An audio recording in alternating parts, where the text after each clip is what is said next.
You know, your body is in a constant, invisible battle against microscopic invaders. And your immune system?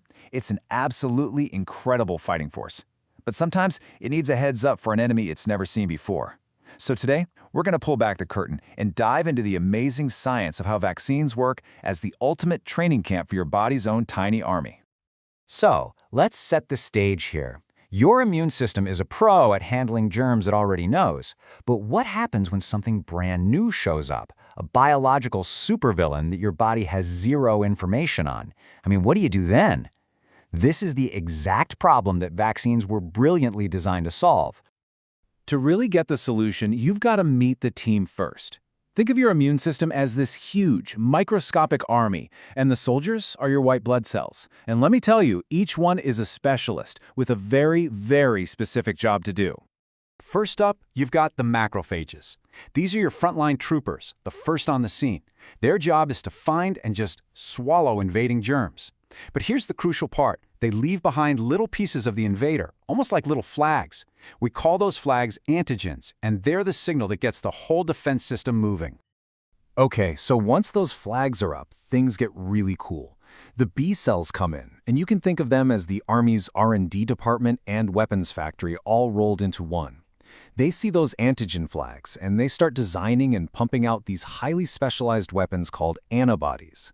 They're custom-built to lock onto that one specific bad guy. And then you have the T cells. These are your special ops, the real elite force. And they have a tough but critical mission. They have to hunt down and destroy any of your own body cells that have already been hijacked by the virus.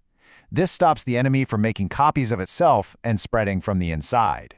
So, you've got this amazing, coordinated, macroscopic army. It's incredible, right? But what happens when it gets hit by a total surprise attack from an enemy it's never, ever seen before? Well, it turns into a frantic race against the clock.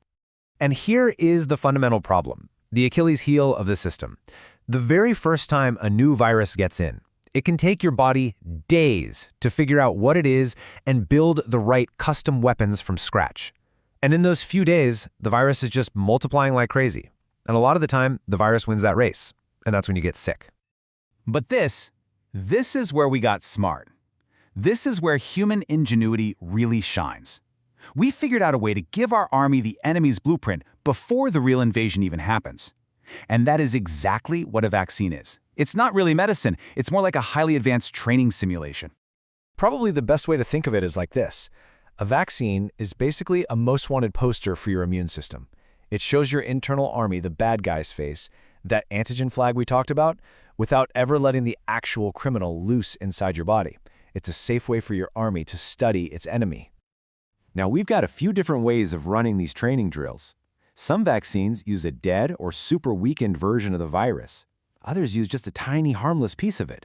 And the newer mRNA vaccines, they give your cells a temporary recipe to make the most wanted poster themselves. But here's the thing. No matter the method, the goal is always the same. Show the army what the enemy looks like. So, have you ever felt a little achy or tired after getting a shot? Well, now you know why. That's not the vaccine making you sick. Nope. That's actually the sound of your army running its training drills, building up its arsenal, getting ready for a real fight. It's a good thing. It means the training is working perfectly. Now, the training exercise itself is over pretty quickly. But what it leaves behind? Well, that's the real magic. This brings us to the most powerful part of this whole story, the creation of immune memory. See, after the drill is done, most of the immune cells go back to their day jobs. But a special group of elite soldiers, the memory B and T cells, they stick around. These are the veterans. They take that most wanted poster and they file it away in a biological library, ready to be pulled out at a moment's notice, for years and years to come. And having these veterans on call makes a night and day difference. Look at this. Without a vaccine, the response takes days, and you often get sick. But after the vaccine training, the response time is cut down to just hours. The veterans recognize the bad guy instantly, and the virus gets wiped out before it can even get started. A lot of the time, you won't even feel a single symptom. And that right there, that lightning-fast, overwhelming, pre-prepared response, that is immunity. That's the whole ballgame. It's the difference between being caught totally off guard and having an elite veteran army just waiting for a fight. But the story gets even bigger, because this isn't just about protecting you as an individual. The power of this training actually scales up and protects the whole community through something called herd immunity. It's a pretty simple idea, but it's incredibly powerful. When enough people in a population have a trained immune system, a virus just runs out of places to go. It tries to jump from person to person, but it just keeps hitting brick walls. The chain of transmission is broken. It just fizzles out. And this is just so important because it forms this invisible protective shield around the most vulnerable people among us. We're talking about newborn babies who are too young for vaccines, the elderly, or people who are too sick to get vaccinated safely. They rely on the immunity of those around.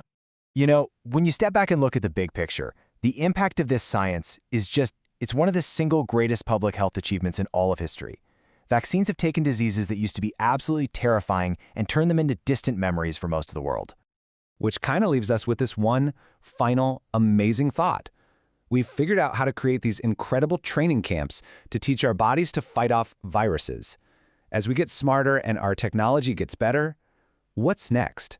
What other health challenges, what other supervillains, maybe even things like cancer, could we train our immune systems to fight off next? The future is going to be fascinating to watch,